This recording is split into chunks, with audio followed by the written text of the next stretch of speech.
Right on. Welcome back to the 𝗓𝗏𝗀𝐭 show. Today we got Dave Akers. Dave, welcome to the show. Hi, thanks. I'm super excited to have you on. So you were, we were kind of going back and forth on Twitter talking about Helium Analytics, which is a brand new thing you started. Before we get to that, can you give me some background? Like, how did you find Helium, and then from there, how did you get into this Helium Analytics stuff? Yeah, I got into Helium probably about 12 months ago now, through obviously the best manufacturer out there, 𝗪𝗵𝘁. I spent a lot of time on their Discord forum looking at things. I ordered some hotspots, got involved with the community there. Obviously, rode the roller coaster that is 𝗪𝗵𝘁. And I got myself a few hotspots eventually. And once I got them, I started looking at what's happening with my earnings, why are they going up and down, how do I get more information about it, and I stumbled across the ETL maybe 4 or 5 months ago. Started playing with that, started getting some data out, thinking, oh, this is really interesting. Data is king. It's something that I'm really passionate about in my outside life. So I got involved with that, started creating queries. People seem to start to like them.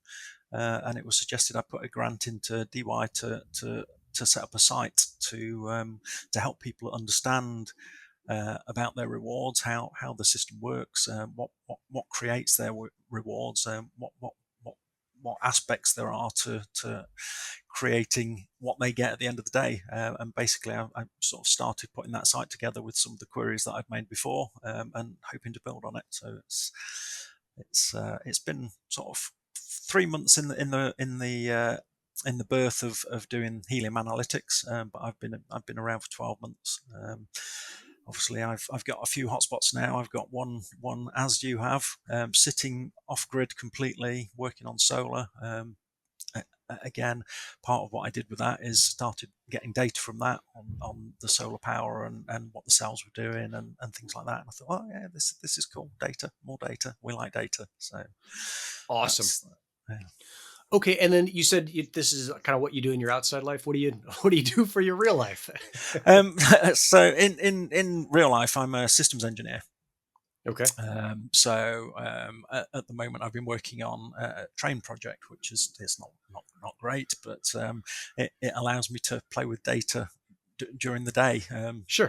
Look at things like that, and it's obviously just an interest of mine to do all things techie. And Helium looked a good proposition 12 months ago. Today, there's It's still an awful down. lot of the rewards are slowing down, but the prospects are still there for sensors and building things on the network. Hopefully, that's something I'm going to start getting a bit more involved with when analytics kicks off. And you're based out of the UK? Yes. Yeah. Okay. I'm guessing by the accent. Probably not Russian. No, definitely not. No. Okay. So Yet. Let's see. So you got a background on this stuff, and you've talked about the ETL. Can you explain what that is, as if I don't know anything about it? Okay, basically, it's a store of all the information that's kept on the blockchain in an easily digestible format. So the blockchain itself, you can get access to it and you can query it, but with the ETL, it makes it a whole lot easier. It's just like a database.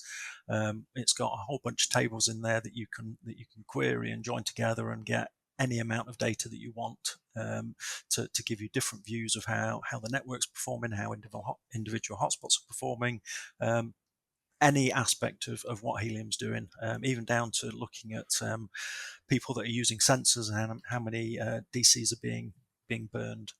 So everything is there. So now there's a couple things to that. One is that there are different kind of, I think of the ETLs like this chain of databases, like twisting column in my crazy mind.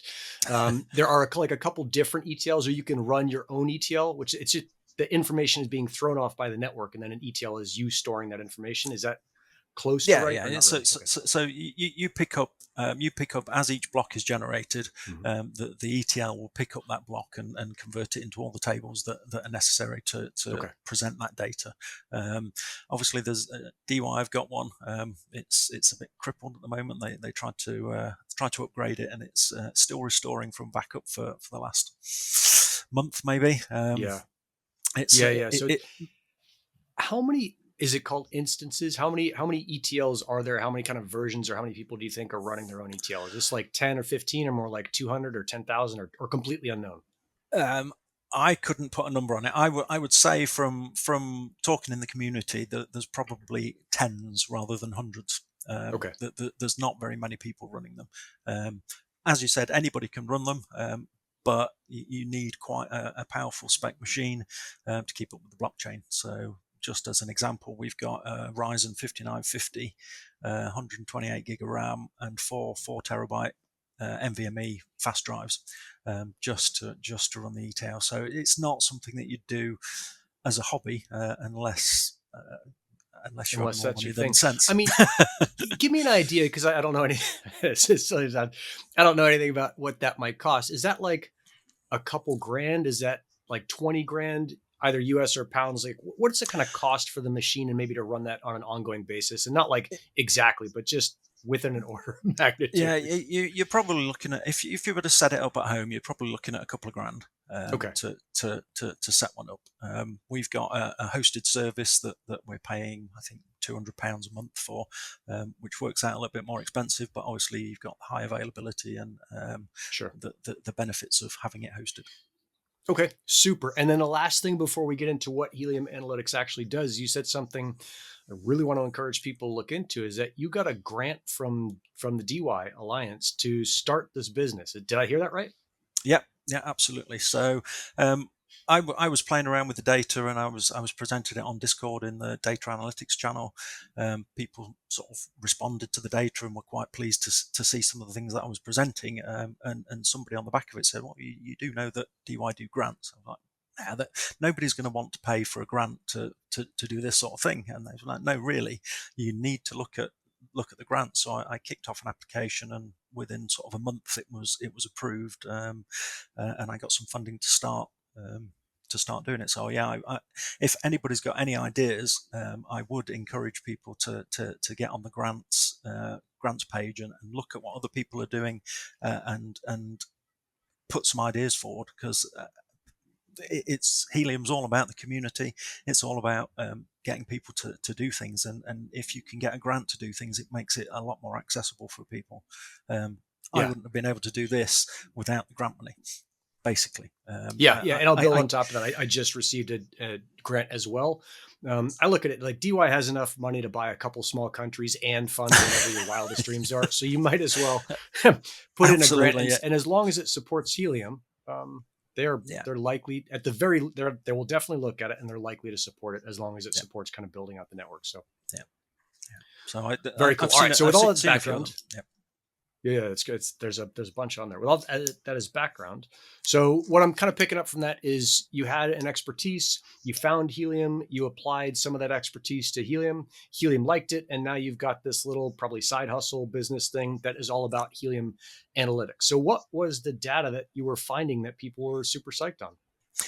Basically, just looking at what was happening on a day-by-day basis, I started putting in the data analysis channel on Discord, just how many rewards were earned yesterday, how many rewards were earned today, what is the distribution of rewards across all hotspots. So you've got some hotspots that earn 0.01 HNT per day, and you've got some that earn 2 HNT per day. But I guess that's a whole other issue at the moment. But Yeah. and everybody earns something in between. So for me personally, I wanted to see this distribution curve of how the rewards had been spread out, and from that people started looking at it and going, oh yeah, that's really interesting. I sit here on the curve, I'm fairly consistently in this position on the curve, and I can see that people that are earning over 1 HNT, that there's not very many of them. So I'm in the top 1% of all Helium earners, or I'm sitting right on the average, or I'm below average. What can I do to improve things? Okay. So people were interested in that aspect of it. So it started off with the earnings piece, and it's what you're doing is particularly, it's kind of this, there's this hidden importance to it, because you're working off the actual data, like how much HNT was distributed versus what I've always done is look at, okay, there's 2.5 million HNT that goes out per month, and here are the percentages. So here's what it should be. And what is interesting and most useful about what you're doing is that you're not saying what it should be. You're saying here's what it is, here's what happened, and then you can make your decisions based off of actual data, not kind of projections or estimates or hopes. Yeah, and as we know, the Helium network, it's quite variable. When we have a look at some of the data later, we can see day by day how things change radically in terms of the number of HNTs that are actually minted on any given day. The number of hotspots that are earning on any given day goes up and down. So as you say, that does put a slightly different slant on the averages. Obviously, the average taking just this is the amount that should be done, and these are the number of hotspots that exist is a valid average. But I found that using actuals, it gives a much clearer picture to everybody about where they are and where they should be. Yeah, because you and I think we started this whole conversation on Twitter, and I'd done the calculations, and it looked like it was, I want to say I came up with like 0.09 HNT per day per active hotspot. And you're like, no, it's 0.11274, like some, 9-digit number. Yeah. And, to be off by 0.02, it's not a huge deal, but it's not super small. No. And it can be the difference between thinking like, oh, I'm average or above average or below average. So kudos to you for doing this. Well, let's dig in. I mean, if you can share your screen and show me what you got for data stuff, then yeah, let's walk through it. Okay, so this is the site. I quickly threw up a landing page last night, so that there was something there for us to look at this morning, this afternoon rather. Yep, and this is heliumanalytics.io. It is, yeah, right. Yeah. Okay. So basically, I've only got three reports on here at the moment. Obviously, it's work in progress. The plan is that I start with looking at the daily data, and then I look at bigger chunks of data in weekly and then monthly. There's nothing in weekly and monthly at the moment, but part of the grant funding was that I will provide a report to DY every month, explaining what's happened during the month, notable points during the month of things that have happened. At the moment, as I say, I've only got daily data, but we can jump right in. The first report is the one that we were looking at the other day, I think, which is the rewards summary. So it gives you a summary of what's happened yesterday, basically. We haven't got enough data for today, so it always works historically, but we've got data that goes all the way back to January 2001, 2021. Cool. Sorry. So are you going to plug in like the weekly and monthly data in, I guess, in arrears or historically? So, within the next couple of days or weeks or whatever, you'll be able to click on those tabs and open it up and explore by week or month. Yes. Yeah. So for example, cool. just looking at this, I can go back to January 1st, 2021, and I can look at the data for there. Or I can come back to yesterday. We pegged it on the first. Yeah. Nice. And obviously any day in between. And you can see that the results are instant. That's the benefit of what we've done with Helium Analytics. If you're using the ETL, you have to run the query, you have to wait for the query to return the response. What we've done is we've done all that work in the background. So you've got a complete history back to January 2021 of all the data. So you can pick any day and look at what's going on. But this is the data that we've got for yesterday. What I've got in here, there are some tips on each of the headings so that we can see what they are. But I'll walk through. So yeah. Basically, this first dial gives us an indication of how many HNT were minted yesterday. So we've got a target of 2.5 million a month that you mentioned. Again, we had a discussion yesterday on Twitter about the fact that not all of that 2.5 million goes to hotspot owners. Some goes to validators and some goes for security tokens. So this gauge here is based only on those rewards that are going to hotspots. Now, in the blurb here, we can see that there's 50,833 HNT supposed to be allocated per day for hotspots. And yesterday, only 91% of that was minted. So here we've on the second dial, we've got number of HNT minted yesterday was 46,458.65. 0.65 is very important. And what it also gives you is a change since yesterday. So the dial gives you an indication that actually we earned 0.92 or 0.92% HNT was minted more today, on the 15th and on the 14th, and we can just verify that by looking on the 14th. Got it. And so what we're going to see is that thing will just go kind of back and forth a little bit, day to day, a little bit more, a little bit less. So right? we look at the 14th, 46,000, and we look at the 15th, 46,458. So that's your 0.92%. And the little dial tells you it's green. So there's more minted today than yesterday. If there was less, it'd be in the red. Okay. Is there something that you see, because you've got this set up with the kind of a visual organization, some of the dials are bigger than others, some of them are, obviously in different places. Do you think that this kind of percent of target HNT minted that would seem to me from, and I'm not a designer by a long shot, but that would seem to be kind of one of the most important things. Like, tell me what that stat tells you, that it was 91% of what should have been, and maybe 107%, 3 days ago.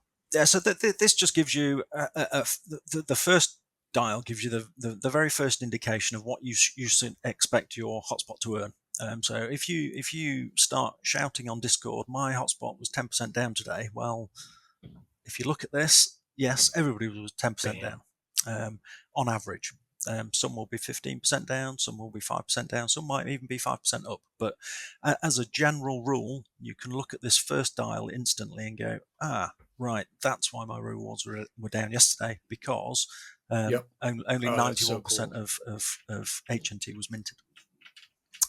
That's one of the contributing factors.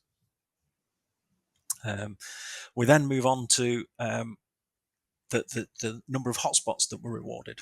As we mentioned earlier, the way I count the number of hotspots here is it's not the total number of hotspots. So we'll see, if you go onto the Explorer, you'll see that there's over 600,000 hotspots floating around the world at the moment, but only 443,000 of them earned any reward yesterday. So whether that be for so a full third of hotspots are off. Let's see, a full third of hotspots are at least not earning. And is that like kind of the 2.5 day or the whatever the 50-hour, 48-hour mark of not being active, or how do you calculate them? How do they get included in this? They get included by either performing a challenge, sending a beacon, or witnessing. So or receiving any data credits. So any of those 4 activities will enable them to be included in this hotspots rewarded. So as you say, there's 150,000 hotspots that are doing nothing. Whether they're so it's almost a third, right? What do you think is going on there? It could be people that have just shut them down. I don't know. It's something that I've struggled with for a few months since I started doing this and looking at it and going, hold on a minute, the numbers don't add up. There's a significant number of hotspots that are doing nothing. I don't believe they're sat in lead rooms, not doing anything. I can only assume that they're not turned on, and I can't really come to terms with why you wouldn't have it turned on. But the data says that doesn't make data says they're not there. So let's just for my kind of, I don't know, curiosity, is why wouldn't it be on? So number one is that they might just not be turned on. There's not a great reason for that, right? There's no, because it's either you earn 0 or earn something. Yeah. You might as well earn something. And despite, I think it's Daniel 𝗱𝗏 on Discord, who's this funny kid who comes on and he's got like National Hotspot Turn It Off Day. I don't think many people are following his giant hotspot holiday. He's a super funny guy. So it doesn't make sense to turn it off. The thing that makes the absolute most sense to me, and correct me if I'm wrong in my thinking here, is that there are a giant amount of hotspots then that are syncing to the chain or that are falling behind in sync. And while they're syncing, they're not able to do any of those things. Does that sound reasonable? It sounds reasonable, Hmm. but if you go way back when in time, when the syncing issues weren't so much of a problem, Hmm. the pattern was the same. It was still, when there were 20,000 Hmm. hotspots being rewarded, there were 30,000 online, 30,000 in existence. So still a third of Wow. them were not earning. So as the number of hotspots are increasing, that ratio is staying very similar, which I can't work out why that's happening. Um, Do you think it might be hotspots that are? This we got a comment in our little chat. You think it might be from hotspots that are sold? So the maker key that Bobcat has said like, okay, we've got 9,000 in a dock somewhere, but they haven't been shipped yet. Or like, does a hotspot have to have earned in order to be on this list, or no? it has to have earned to be on this list. The way that they're Okay. added on Explorer to say there are a total of 600,000 in the world, I think they still have to be onboarded Yep. to show in that list. So 600,000 have been onboarded at some point. And I don't think it's common for vendors to onboard them before they send them out, so that they're onboarded at the Right. time that the recipient gets them. So Huh. you know, So there's a pretty big mystery there. I mean, almost a third of the network. I'm saying a third, but it's not quite a yeah, third. yeah. Huh. They're just missing somewhere, and as I say, it's been like that since I've been looking at it. And as the number of hotspots increase, the ratio stays very similar. So um, people should be thankful that those 150,000 aren't online yet, because you can imagine what had happened to those rewards. Good heavens, yeah. But if it's a trend, I mean, man, that there's got to be some conspiracy theory we can come out of this. But so that's a super interesting piece, just to know that approximately a little bit less than a third, maybe a quarter, somewhere between a quarter and a third of hotspots have basically been unboxed, have earned something at least once, and have stopped and are not earning or didn't earn anything Yeah, yesterday. yeah. Dang. Okay. And as I say, Cool. if you go back in Fascinating. time, you'll see Mm-hmm. that trend. Um, so that's Maintain. that. Yeah, and obviously we've Yeah. got more hotspots is bad, so it goes into the red. So again, if we look at yesterday, we can see 441,000 yesterday, and Dang. Okay. 443,000 today. And then finally, what we've got on the right hand side is the effective change in rewards that you can expect since yesterday. So we've got a slight increase in the number of HNT minted, and a slight increase in the number of hotspots. So they counteract one another. So the total increase in percent is 0.581 since the day before. So that's a very small number at the moment. Hang on, I'm missing something here. So we've got the kind of the top left dial and the top right Yep. dial. If I'm looking at the top left dial, I'd expect my hotspot to be down by 10%. If I'm looking at the top right dial, I'd expect it to be up by 0.5%. I'm sure I'm reading those wrong. What am I misunderstanding? That top right is a change since yesterday. Okay. So if we look at yesterday, for example, you'll see that the number minted was only 90% of target yesterday. So although we're still way short of the target, we're up on yesterday. This is the one at the bottom that gives you your anticipated earnings. So you're expecting to earn 8% less than you should do if the number of minted HNT was the same.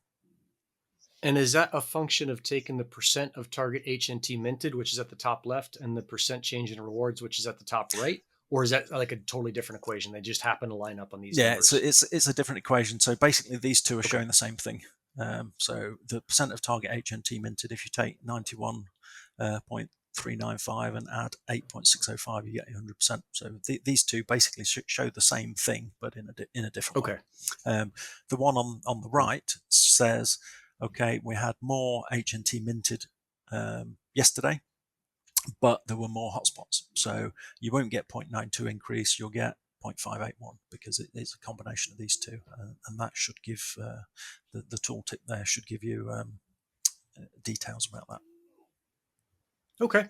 Super cool. So far, someone looks at this, kind of takes a quick look at the dials, basically looks at the one in the center bottom and says, I should expect my earnings to be down by whatever, 8%, 8.5% today. Okay. Yeah. And then let's do the targets and actuals, because this was a confusing thing on Twitter for folks, is that the rest of the dials are just focusing more or less on your Hotspot's earnings, but these target and actual boxes also include the other more or less 2/3 of HNT in the network that doesn't go to, in general, the hotspots right now. So the first thing that we've got on here is the target rewards. The rewards is the only thing on this side that's calculated. Everything else is static and comes from the link there, the Helium docs. The Helium docs. I've put a link in there basically after we had a discussion yesterday, just so people can go and have a look at that. But the average rewards is calculated basically on that 50,833 number. So you've got that should be minted, and the number of hotspots that were rewarded yesterday, and that gives you the average. Now, if we look at the actual average, it's obviously lower because we had less HNT minted yesterday. So that's how the target and actual works for the average rewards. As I say, that's the only thing on the left-hand side that's calculated. Everything else is from that document. So the three we've got here, Challenger, 𝗪𝐴, and Witness. Oh, highlighted too many there. They're the rewards that you get for your activity. Yep. The consensus is what the validators get for doing their stuff sometimes. And the security is for the basically the investors in Helium a long time ago that now get more rewards than anybody. And then you put up $250 million. You probably want something back. Well, yeah, I guess so. And then the data credits. This is an interesting one. From the I guess the white paper, the percent of rewards that are available for data credits is 35%, up to 35%. And what we'll see on the right hand side is the number of data credits that are actually being burned by people using sensors. And what happens there is that 35%, whatever isn't spent on DCs, is then distributed to the other three hotspot rewards. So when you look at the numbers, you think, whoa, they're very different. So for Challenger, we're expected to earn 0.9% of the daily HNT. But actually, what's happening at the moment is we're earning 2.12. And that's simply a function of the fact that the usage of the network, you can see here, is not there. It's just not there. People are not using the network. People are building the network and they're earning from proof of coverage, but people aren't using the network. And I guess this is where we need to encourage people more to get out, buy sensors, use sensors. There's so many things that you can do with sensors that lend itself very nicely to the network. Yep. And I think if we zoom way out for a second, Dave, what all of this stuff is showing is how fluid and changing the network is that we go into it, especially when we first learn about Helium, we look at the POC stuff. We're basically looking at what is displayed here in the bottom left in the targets. And we're saying, okay, well, it says 0.9% and it says, X amount of HNT is going to be distributed. And so I can calculate exactly what I should get. But the network itself, depending on whether or not hotspots go down or stay up, or validators have problems, or there's some problem with the blockchain, can be very, very different day to day. And so we're seeing these, in some cases, maybe not totally wild swings, but significant swings. And that's what this is showing. Yeah. Is that's I'm understanding that right? Okay, cool. And based on that, I can go back to, I've got a date written down here. If I go back to the 7th of February. Oh. Basically, that was chain halt. So the number of rewards that were earned that day stopped at lunchtime and didn't recover until the day after. So when you look at that, you go, oh, right, that really explains what's happened on that day. And the interesting thing is, as you as you step through, you can see the next day it picked back up. And there is an average target for the month that's used. So what happens when it falls behind, if we go to the bit later on, there we go. We go a bit later on in the month, as it falls behind over that period of time, the mechanism inside the code tries to stabilize to 2.5 million HNT per month. So you get some days where it overcompensates and to try and catch up, and you get 104%, and everybody's happy. People don't complain on those days that their rewards are down. So yeah, we all walk around feeling very pleased with that's ourselves right. Yeah, on those days. Absolutely.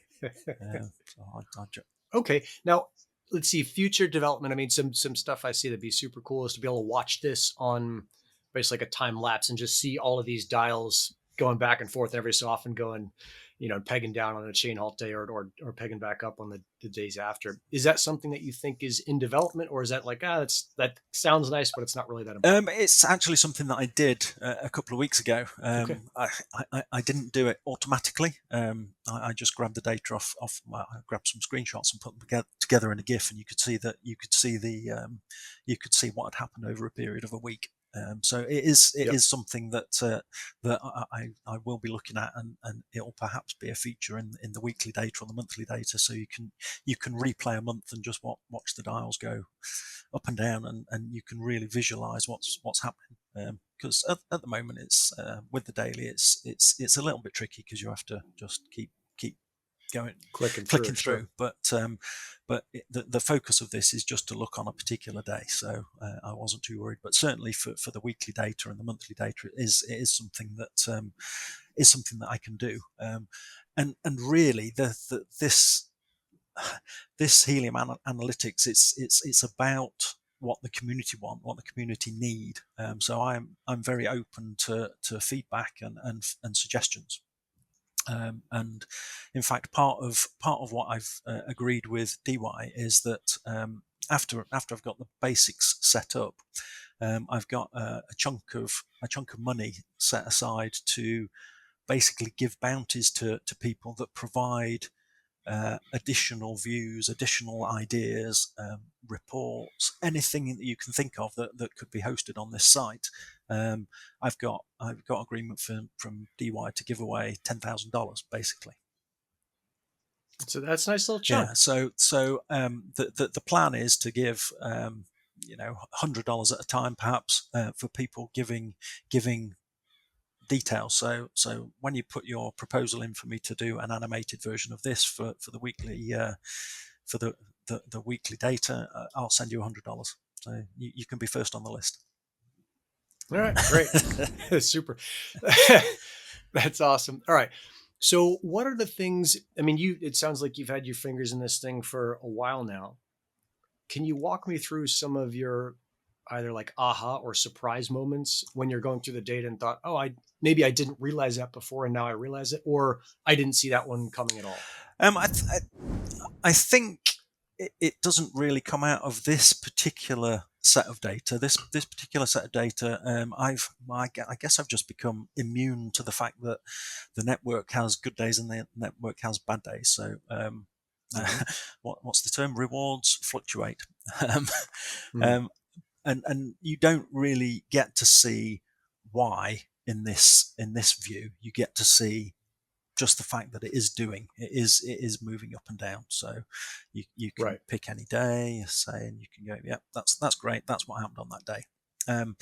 Really, the better view for that, which brings us nicely on, is the next one, which is the rewards distribution. This is the reason you started this thing, is you wanted this graph. Yes, I wanted this graph. I kept asking in data analysis, what's the distribution of rewards across hotspots? Because I expected to see this nice bell curve that you would traditionally get with any system. When we look at this one, we do have a bell curve of sorts in terms of the distribution, but it's very much biased towards the low end rather than the high end. We do see a lot of hotspots earning incredible amounts of HNT. Now, I say a lot; it's not really a lot, but I would expect this bell to be somewhere in the middle rather than So focused over let one me side. ask you this: Is there? I'm sorry, I cut you off. What were you saying? Rather than all on one side. But I think Got it.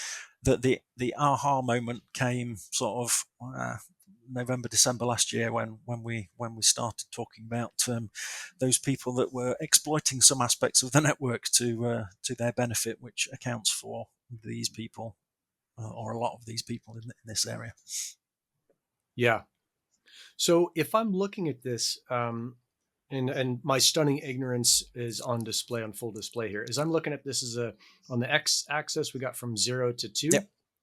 And on the Y, we got 0 to whatever it is, 14,000. Is I would think if your hotspot is making more than 1 HNT a day, like actually, I won't even hazard a guess. What percentage does that put you in if you're at 1 HNT or over, or is there a really easy way to see that?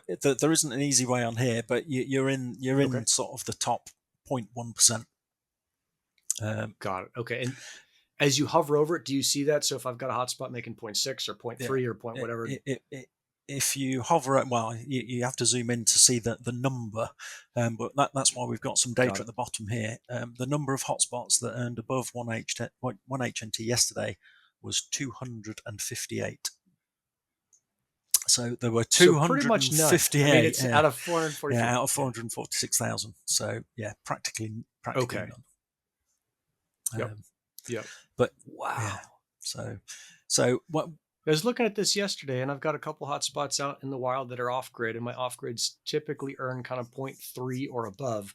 And I was very pleased with myself until I saw this chart, and I'm like, well, I'm not at the top, so they're not good enough. I got to do something else. My off grid does pretty well. I sit around 1 HNT per day still for that.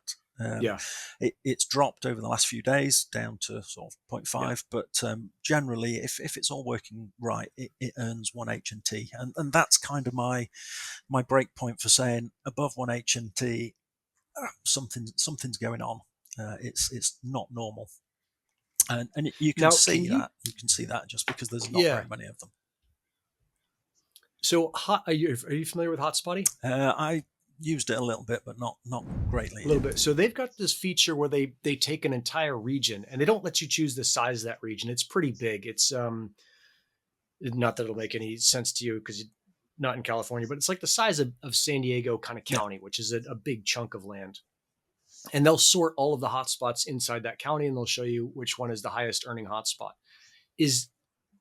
Is there something coming in Helium Analytics where you can apply regional data to this? So we're not looking at global data, but we're looking at regional data. I could see, okay, in San Diego, I mean, one of the things I notice is, as an example, I've got one off grid that is basically the highest earning, or is in the top 5 of the highest earning hotspots in San Diego consistently. And we are in San Diego down to less than 30 HNT a month. So no hotspot, even the highest earning ones are earning more than 1 HNT a day. I'm kind of curious about the differences in regions. Yeah, that is something that I want to include in this. At the moment, the mechanics of doing that are they're puzzling me a little bit. It's something that I'm definitely going to do within the ETL. I have done that sort of analysis, and generally what I've found is the distribution, the number of rewards across maybe larger regions, if you call countries. It's pretty even. You don't get one country earning significantly more unless it's Belgium. But again, we know why that is. So across countries and even down to vendors. So what I want to do is ultimately represent this data so you can look at it by country, by vendor, and see any differences. As I say, what I found by looking in the ETL is that there aren't huge differences. Obviously, there are differences, and you can draw some conclusions from that. But it's something in the pipeline for doing to be able to take this and go, okay, this is the global, but what are we looking at for individual regions?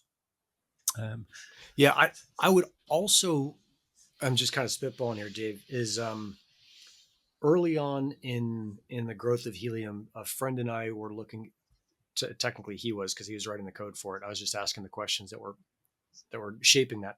We're looking for the best places to deploy hotspots in the world. And he spent, I think, something like April through August, maybe February through August, flying to all of these hotspots that his code had identified and deploying hotspots there. So he'd fly out to some crazy place and deploy a couple hotspots and come back, because that's where they were earning the most. And I think that is the kind of data that people would like to see. It may not be as powerful as it used to be, when a great hotspot could earn 120 HNT a day. But yeah, thinking about like regions, not just in terms of countries or even cities, but like in a perfect world for me, I'd be able to draw around a region and say, okay, show me the data on this region. Yeah. Is that kind of in the realm of impossibility or unlikelihood, or maybe in the future? It's certainly possible to do that. Obviously, all of the hotspots that are active, that they've got a location associated with them, so we know exactly where they are. We can see the ones that are earning well. We can even look at a set of hotspots. So if you've got one that's earning 1 HNT per day and everything around it's only earning 0.4, 0.5, we can look at why that might be. But we can also say where that one that's earning 1, that's a great place to be. What can we do to piggyback alongside that and exploit it? And that's something that comes with the next set of reports. Well, not the challenges so much. So I've done one on challenges, so that the how the challenges are distributed. But the one that I'm planning next is beacons and witnesses, and that will show where the lion's share of beacons are and where the lion's share of witnesses are. And with that data, you will be able to make an informed decision about where things are working well and where things aren't working so well. So yeah, they're all things that I want to build on. And again, I want to make this for the community, so that it helps the community do what they need to do. Dig it. And we'll take a quick pause there with the challenge, beacon, and witness. So the way the POC cycle works, in case this is the first time you're hearing it, first time seeing any of the 𝐥𝐴 videos, because I talk about this all the time, is that a challenge is created somewhere on the network. It's kind of like an envelope with a bunch of envelopes in it. It's sent out to another hotspot anywhere on the network, internationally or globally. That second hotspot then takes that challenge and beacons it out. And that beacon challenge, they basically open up the envelope, they look at the envelope inside, they beacon out that code. The surrounding hotspots all kind of get that third envelope, read that code, and send it back to the initial challenger. That gets reported to the blockchain. Everything gets validated. Everybody gets paid out depending on what they did. I think that's maybe too fast to follow, but a reasonable explanation. Oh, good. That's the Helium way, is they explain everything as if you're an engineer who already understands it. So you're nailing it. So back to this distribution. There are a couple of interesting points. First of all, the shape of this curve, we can see the average, or the is it the median mode, whichever average it is 0.113. So that the most common reward across the network is 0.113. And if we quickly flick back to the other page, you can see that pretty much lines up with the calculated average across everybody. Which it did surprise me somewhat, given the size of the tails here, and the size that we've got on the left hand side. But it kind of works out, kind of they validate each other. So this is the region that you can expect to be earning in, and you can see it falls off pretty rapidly on the left and right. Another interesting thing that we can look at is you can change the scale of this graph. So we can go right down here and we can go, hold on a minute, we've got all these hotspots earning between 0 and 0.1 HNT per day, which is expected, but what on earth are these peaks? What do these peaks represent? So there are 13,000 hotspots that only earned 0.002 HNT yesterday. Why is that? And what these are, I think this came out sort of December time. These are hotspots that are only creating challenges. They're not beaconing and they're not witnessing. So Right. So step one of the 3-step process, they're only doing step yeah, one. they're only doing step one, and the reason for that is more than likely that they're on the deny list. So on the deny list, the only permitted POC event you can do is challenge, and that is more than likely what these peaks are. I was looking at this data back in September, October time, and I was looking at it. I really don't understand why there are so many hotspots earning practically nothing. And it turns out that they're performing challenges only, and the reason for that is more than likely that they're on the deny list.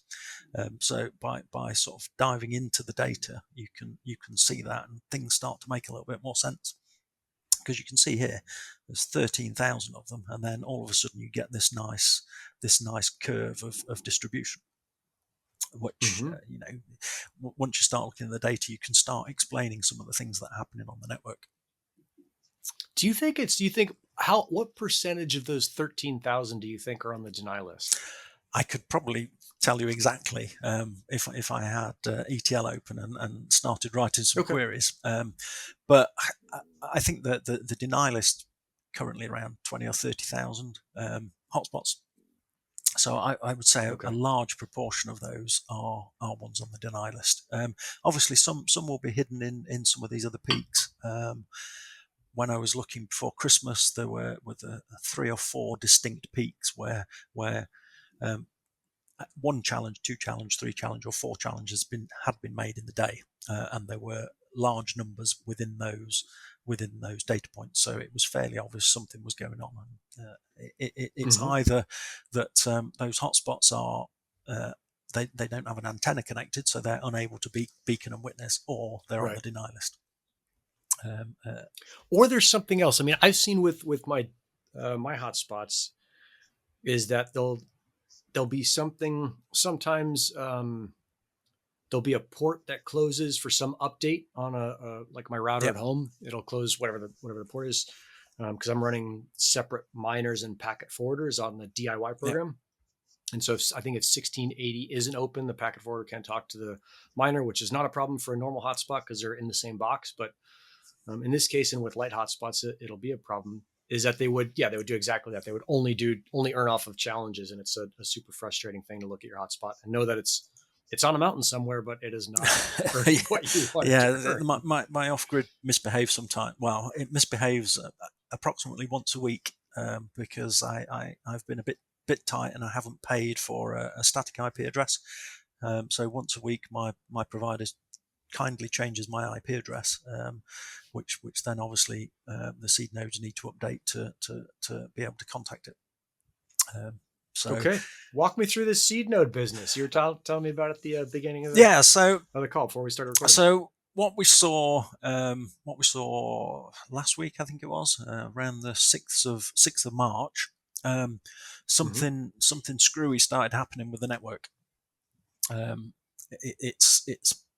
I'll jump into the challenge summary because it's easier to see there. I won't go through what's on here, but I will go to the 6th of March. So what I've got here is basically the blue line here is the number of challenge requests that are made every minute of the day, and the number of successful challenges. So the number of challenge receipts. So as you mentioned earlier, the envelope sent out, and the receiving hotspot opens the envelope. What we're seeing here is for this time, 5:55 in the morning, 812 challenge requests were sent out. So 812 envelopes were sent out on the network, but only 442 of them actually got delivered to a hotspot. So not even pretty typical, like not even beaconed. Good. So that they just didn't receive the challenge. And that looks pretty normal. It's like maybe a 50% is that it gets sent out and only half of them get received. Is that about right? Well, it shouldn't be, but it is how it's been. But interestingly, what we see on the 6th, as you say, it's like 50%.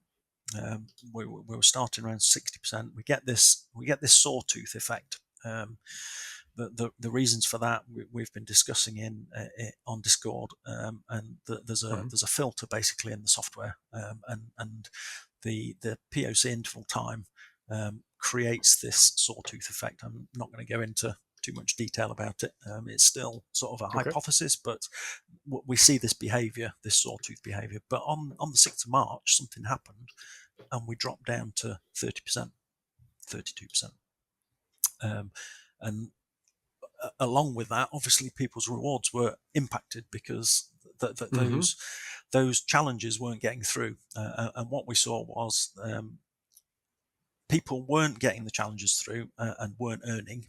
But consequently, because some people weren't earning, the rewards for successful challenges, successful beacons, and successful witnesses went up on that day.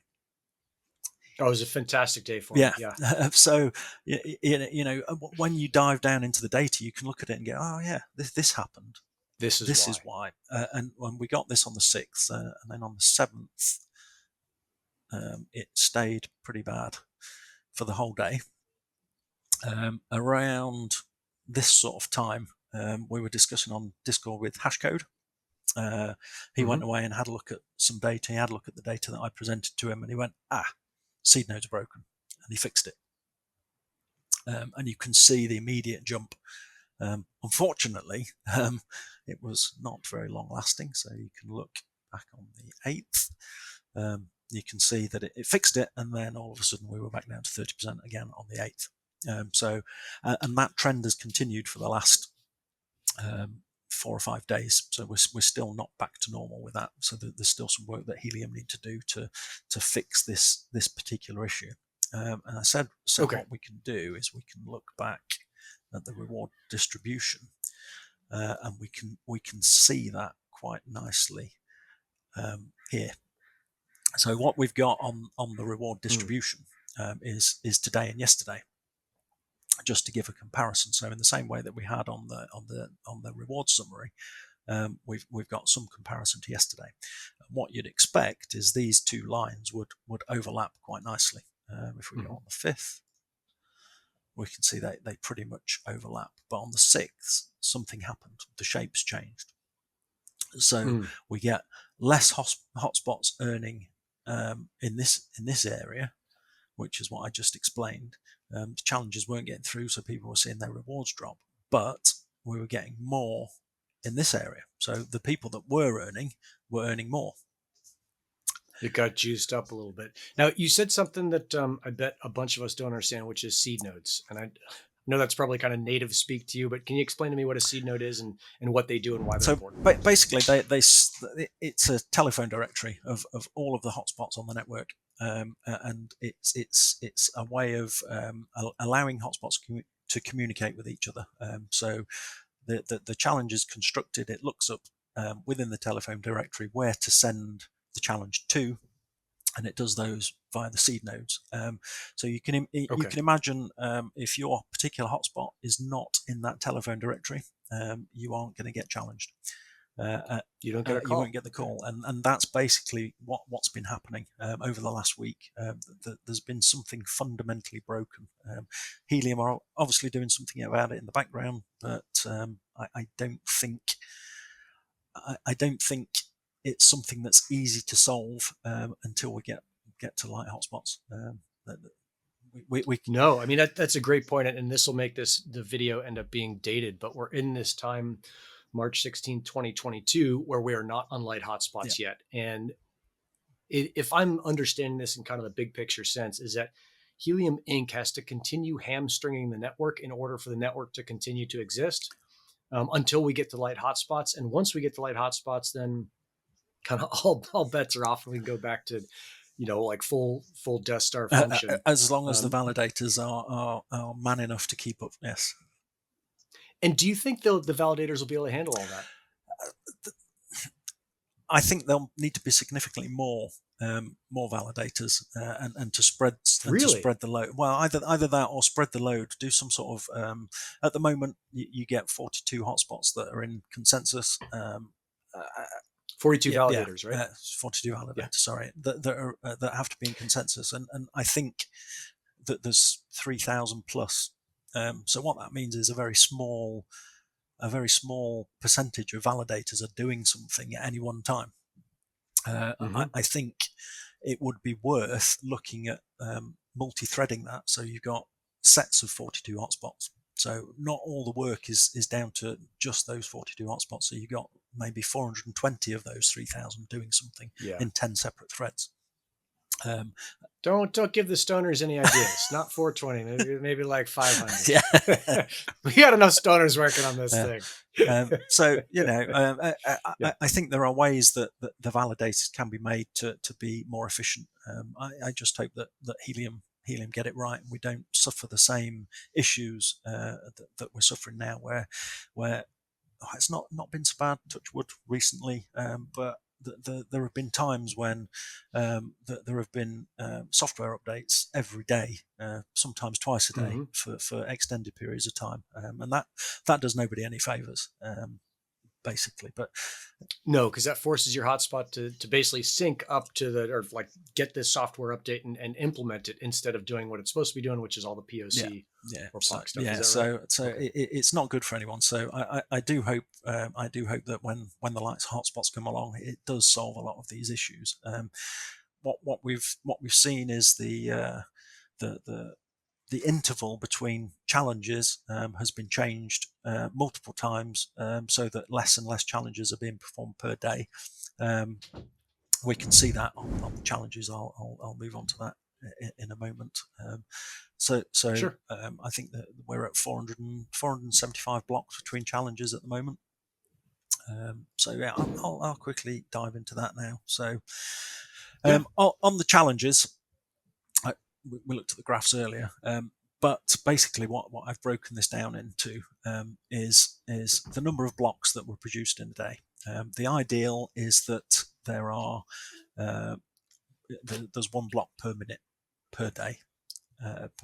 So there's that 1440, if my maths is correct, or if I remember correctly. But what this says is, yesterday there were only 1,296 blocks. So we have a block time that was actually 66.67 seconds rather than 60 seconds. Now, that long term shouldn't really have an impact on people's earnings, because, as I mentioned earlier, the network will compensate by awarding more HNT per block. But it just gives some interesting statistics that actually validators are struggling by the looks of it, because they're not keeping that heartbeat of 60 seconds.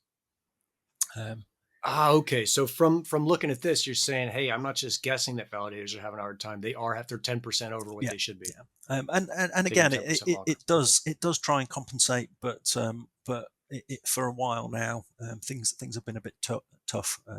There are a huge number of transactions to process during every period.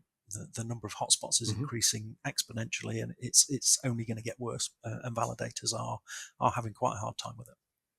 And you can see that from these two gauges here. Right. So I guess on the visualizing side is that for the average person looking at this, I would not have made that. I would not have made that connection. Is that you're going to put something on here that says like, hey, this is telling you that whatever it's above by 10%. Probably a problem for validators. Or do you see that, hey, I'm just going to present the data and let people draw their own conclusions? Yeah, I've only got a basic description on here. I can add some more to give more insight. What I'm trying to do is present the data on Helium Analytics without too much commentary, to allow people to look at the data, ingest the data, understand the data. I will be doing these monthly reports for DY that will be published, so they will have some context around them and some summaries and conclusions. But for the presentation of the data, what I'm trying to do is get people to look at it, be familiar with it, and really understand it. If it's necessary to provide more detail and context, then I'm more than happy to do that. And again, if we get enough howlers, you're gonna answer the call. All right. So it'll be based off feedback from people. So the more feedback, the better this is going to be for everybody. Because at the moment, it's not just my little pet project. I want it to be useful, and these are the things that I've added because I think they're useful. But if there's anything more that needs to go in, with that, that's great. Yeah. Yeah. With that said, one of the things that, and this is a quick little plug and also a way to help people understand it, is that this call is currently just Dave and I, and then I've got members of the Gristle crew, which is the paid membership, to come on, and they can put in questions in the chat, so they have real time access to this. And one of the questions we got was from Russ, where he asked, "Where can we find a list of the data fields available from Helium to know what suggestions to make for figuring out what things to model?" And so the short answer is that I think it's helium.plus/chain-vars. But if you just go to helium.plus, you'll find it. And those are the chain variables. So when you look at those, those are kind of the raw fields that Dave is pulling from, if I'm understanding that right. But you would still have to kind of look at those and think, okay, what does this mean?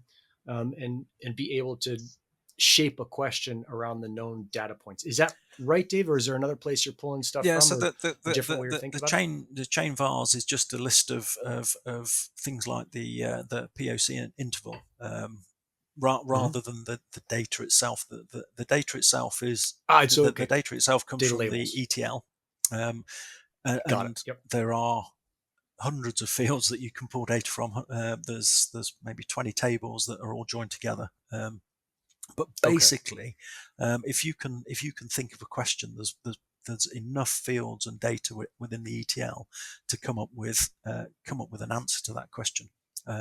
So if there are specific things that people want to know, I can run those sort of as a side issue to answer that question. And if it's a useful question, it can be certainly added to the site to say, okay, this is something that people need to know.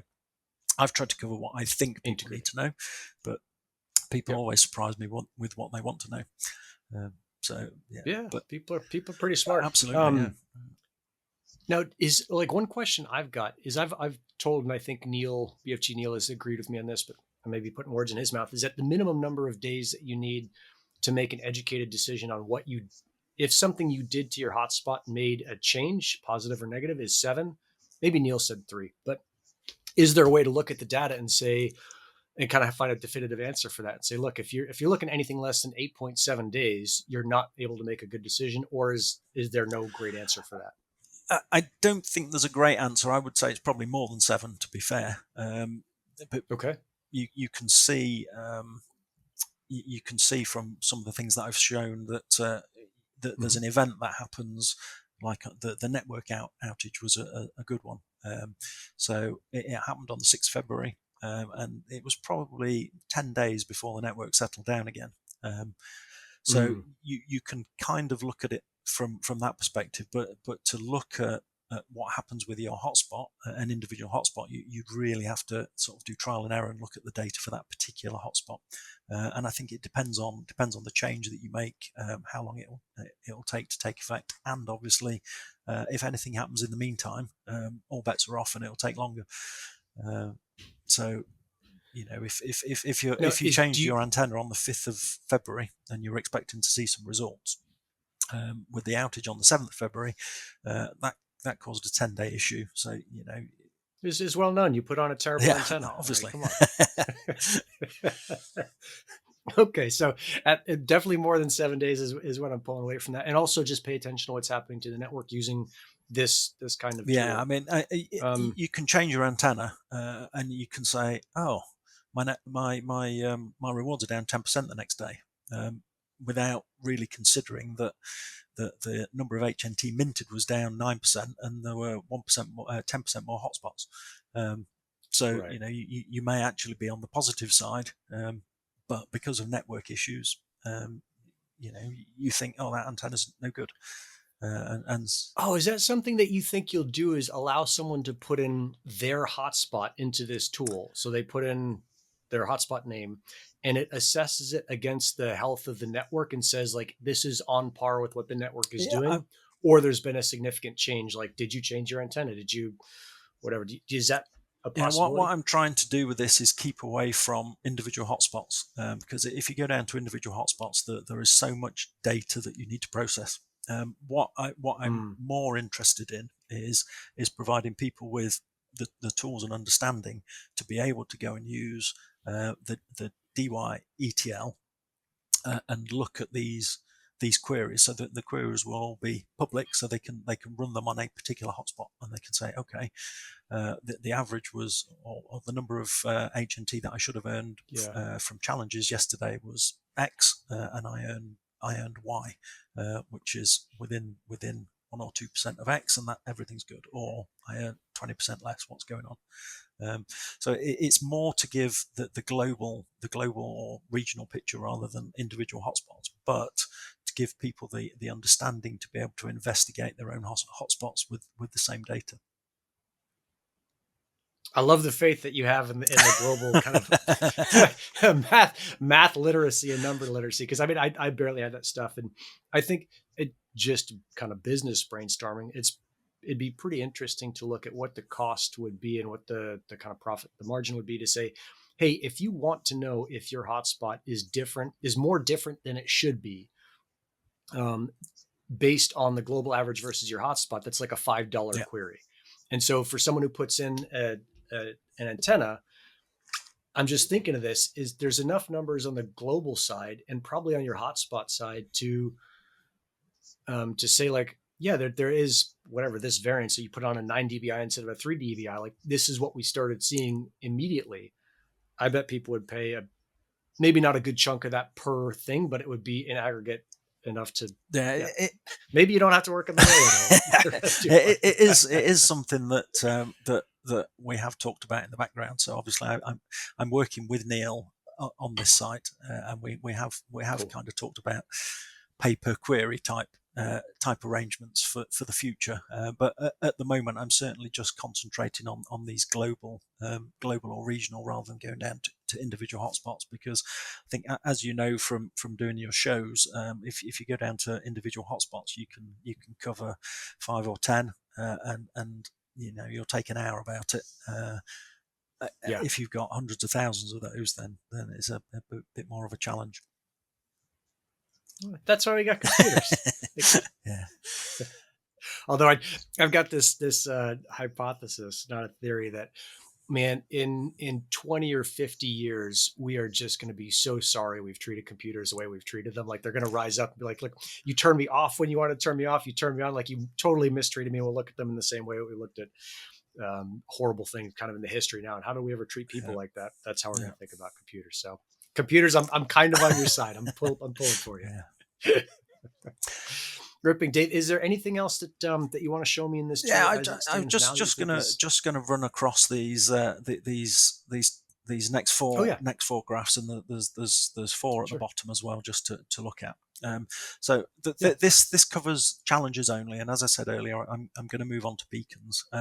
But basically, what I've got here is a total number of challenges. So the network created is that 1 million, nearly 1.1 million challenges yesterday, and that was spread across 450,000 hotspots.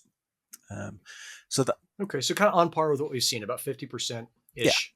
And what that gives you is an average number of challenges per day. So if you were to look at your individual hotspot and say, okay, I made 3 challenges yesterday, I'm on the good side, or I made 1 challenge yesterday, I'm on the bad side.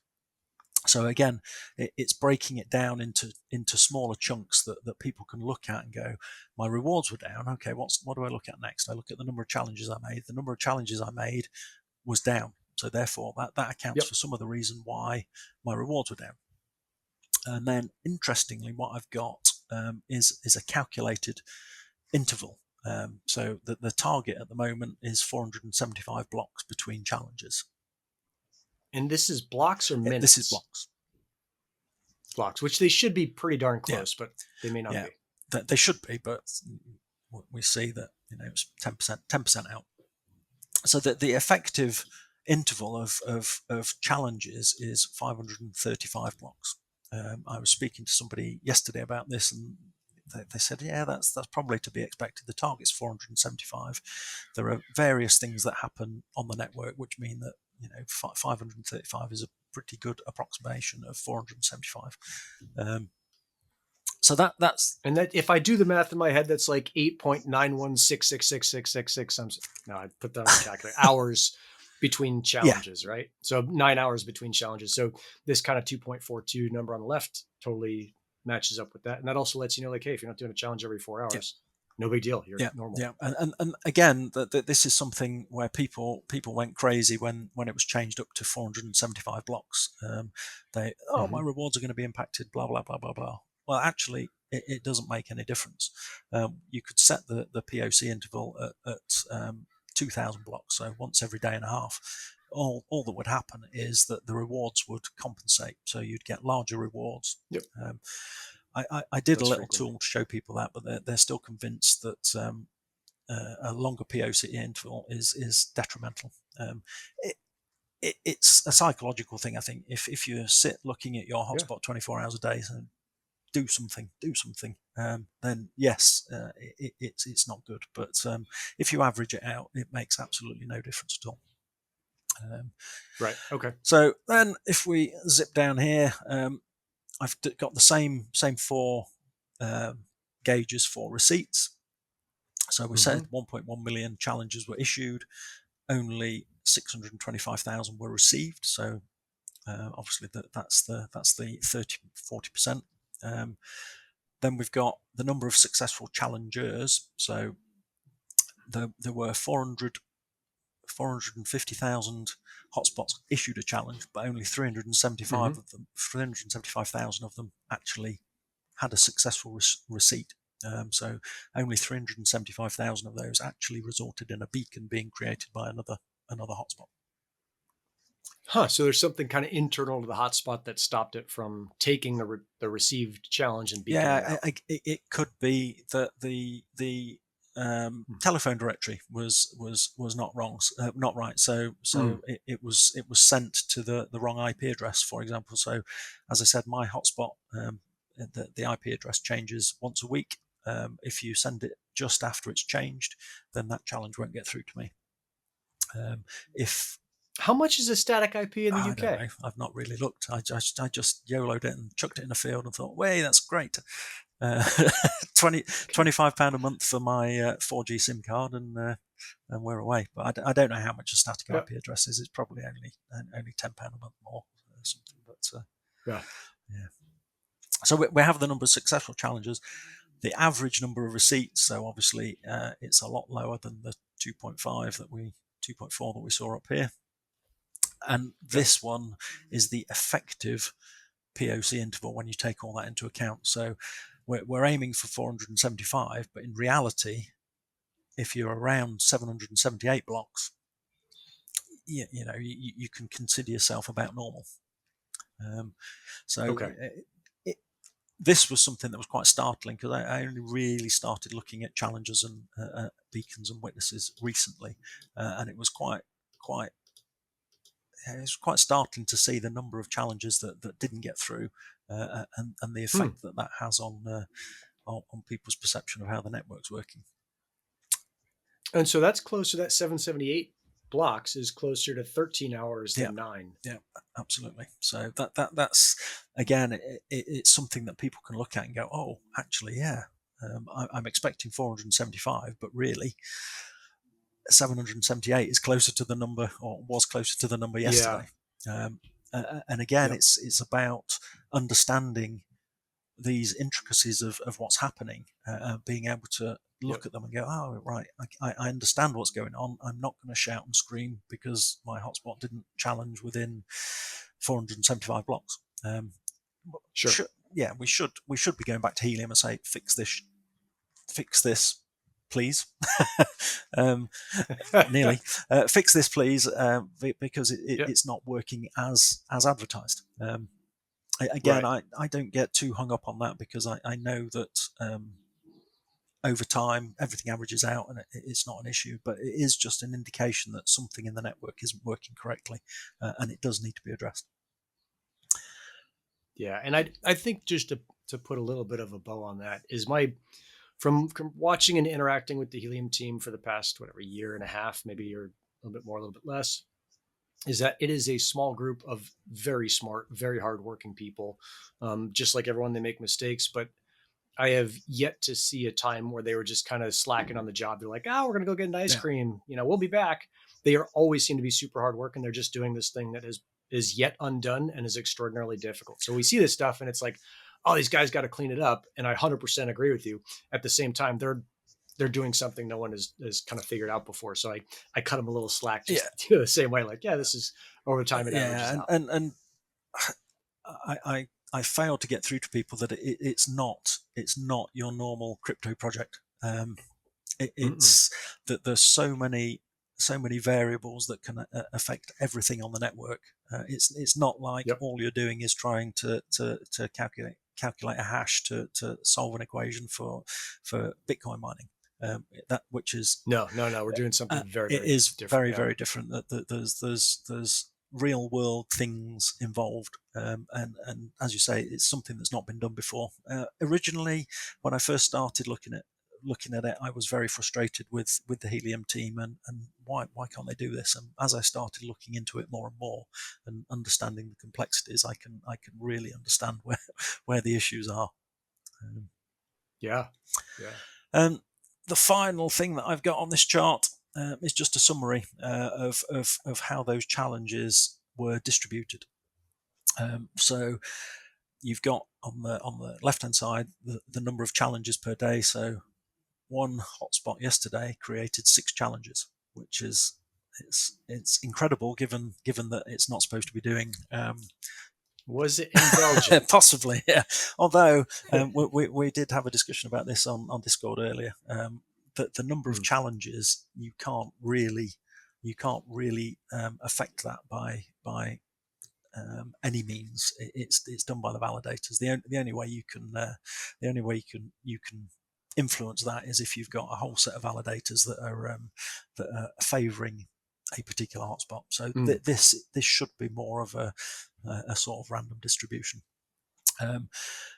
But interestingly, what we see that we've got around the right sort of number between 2 and 3 challenges being made. We said it was 2.4, the average. But then what we've got is the number of hotspots that only received 3 successful challenges is down at 46,000. 2 is 157,000 and 1 is 171,000. What I needed to explain to people on this is that it shows here. So how come the number of people with 1 challenge, that there was 16,000 that sent 1 challenge, but 171,000 that received a challenge, and that's simply because that 171,000 comes from these 2 bars not being achieved. So the red and the blue are independent of one another in terms of the numbers, but it just gives you a visual indication of the distribution. And it's so if I'm looking at this right, if you take all the blue lines and stack them on top of each other and take all the red lines and stack them on top of each other, they should be the same. No, all the blue lines, stack them on top of each other, you'll get this number, 450,914. So that's the total number of challenges that were issued. And if you take all the red numbers, you get 375,490. So got it. That's how that works. It just gives you an indication of how they're spread out. I like distributions. I don't know, it's a fetish of mine, I guess. But okay, we gotta get your t-shirt, Dave. Distribution Dave. And then it will be when I move on to beacons and witnesses, I'll have the same sort of thing. So how many beacons have people done per day? And it'll be when we get to witnesses, it'll be how many witnesses has that particular beacon had, and what's the distribution. We know that the maximum is currently 14. We also know that several times you'll get a 0 witness beacon. So I'll have plots for that as well to show how that distribution works, and that gives an indication of densely populated areas and non-densely populated areas. If you're always getting 14 witnesses, then the likelihood is that there's a lot of hotspots around you. If you're getting 7 or 8, then you're probably in a good position to load up with some more hotspots in your area. But again, that'll be something that will drop out when I go a little bit further and look at countries and vendors. Yeah, I'm excited. This thing is super cool. Thank you. There's I think the biggest challenge is taking a normal person like me and coming along and saying, okay, what does this stuff mean? Because some of the stuff is pretty straightforward. Some of the stuff you've gone into is just as needed an expert to walk me through, like, okay, well, here's what you're looking at, and here's what it means, and here's what it means for you. Yeah. But that's a fun Yeah, problem to have. that was something Neil discussed with me earlier. He wants me to do a video explaining every single dial and number, how things work and what they mean, and This should be a good start. So, so that's there you go. That's where we're at. Cool. Anything else in this thing that you wanted to dig into? No, I don't think so. I think we've covered most things. As I say, things will grow. If you keep logging in, you'll see bits added all the time. And I say that the biggest thing is feedback. If you've got any feedback, drop it in Discord, in the data analysis channel, and I'll pick it up. And we can do something with it, or drop me a DM in Discord. It's Big Dave Akers, and we can make this some that's useful. Love it. If anyone in the chat has questions, now's a great time to type them in there, and we'll get them answered. Otherwise, I think, man, there's a ton of great information here. So this is heliumanalytics.io. Go here, check it out, and like Dave said, hit him up on Discord, Twitter, whatever your flavor of communication is. I'm pretty sure he'll end up getting it. But Dave, thanks a ton for coming on and sharing all this stuff with me. Oh, I see another chat came in, almost caught me before I signed you off. All right, I'll read Russ's question. My first $100 suggestion is that there are databases that return the elevation for all data submitted by lat long, and others that return average elevation to that area.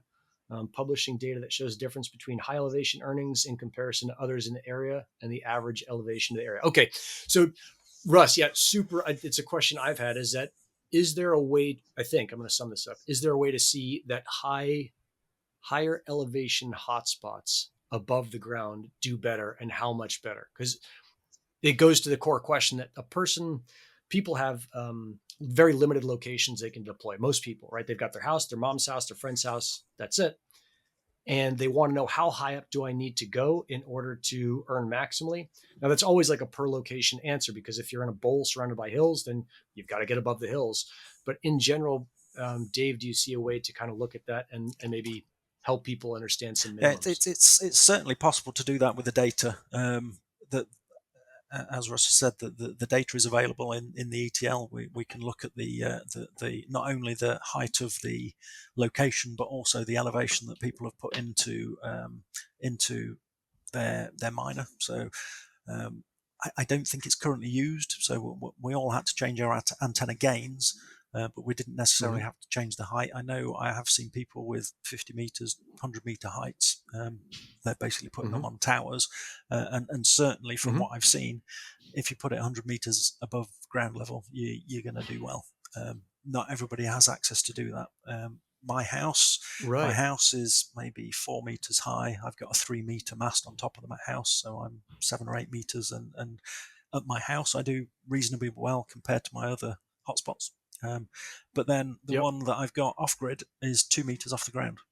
Is on a 2 meter pole, but it's on a 100 meter high hill with a killer view to the south. So height really does make a difference. So, and I think that's Russ's point, is looking at elevation in the area and then elevation above ground. Because they're the same thing. The one that I have on a mountain is 2 meters high, but it's on a 3,000 foot mountain. So what is that, 1,000 meters? Or a little less. It's interesting because I've kind of put this average out that if you get your hotspot outside versus inside, my general feel is that you're going to 2x to 5x your earnings. Now, I'm hesitant to say that because it's not a guarantee by a long shot. It'd be really interesting if Helium had a field that said, is your hotspot is your antenna indoors or outdoors? That would be maybe the single most useful thing they could do to help me explain to people why it's important to get it outside. Is there another way that you think you could look through the data to kind of suss that out? Without knowing everybody's individual configuration, it's hard. What I've got from talking to people, certainly I was talking to a guy from Belgium last week, or the Netherlands. He's got a lot of hotspots that have been hit by the deny list, and he showed me hundreds of photos of them. They're all on towers. He's earning very well from putting them on towers. So that there is obviously evidence that having high up hotspots, it just makes so much of a difference. And from my own personal experience, I've got one at the moment that's in my in-laws' house. It's in their loft. I want to move it out of their loft and up onto a mast 2 meters higher, and it will make a difference. I know it will make a difference because I've done it before. Moving from an inside location, even a few meters, it makes a big difference. Obviously, it does depend. Yeah. It does depend on your surroundings. I live in a sort of a suburban area rather than an urban area with lots of tower blocks. If there are lots of tower blocks, you're gonna struggle anyway, unless you can get on top or link multiple packet forwarders to one hotspot. No, we won't encourage that. Yeah. No, that's. That game has been more or less played out. Maybe not. Maybe there's still people trying that, but it seems like we got most of them out of the way. Yeah, I'm super curious about what the height.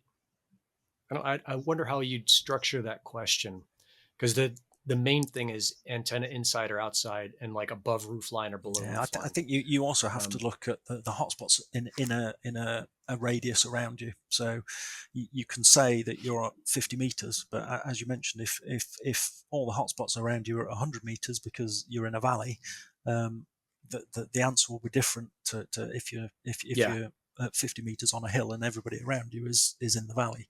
So it would require some geodata to really look at that and maybe plot out some hotspots on some maps that give elevation data, so you can see. Because I know, which I guess, to be fair, kind of Hotspot RF does something like that with predicted earnings, and I think they've said that they increase relief by 150% so you can see it. But of course, increasing relief by 150% doesn't help the calculations. All right. So it's something to kind of to look into and investigate. Last thing I'm seeing from Russ before we sign off, it says the contact and Discord are not on the Helium Analytics site yet. So it's Big Dave Akers, or it's at Big Dave Akers on Discord. That's probably the best way to track you down. Yeah, sure. I'll add something. I'll perhaps ask Neil as well to stick another channel in. As a mod, because I know he's put his projects in a new channel, so maybe maybe I should have a maybe channel. I didn't think about abusing my position yet. Maybe I need to get out of that. Cool. All right, Dave. Well, thanks a ton. I really appreciate you coming on. Russ, thanks for the questions. Thanks for everyone who's kind of listened to this so far, and super excited to see where this thing goes and how it evolves with the help of the kind of giant Helium audience brain. Dave, thank you so much. Yeah, no worries. Thank you very much.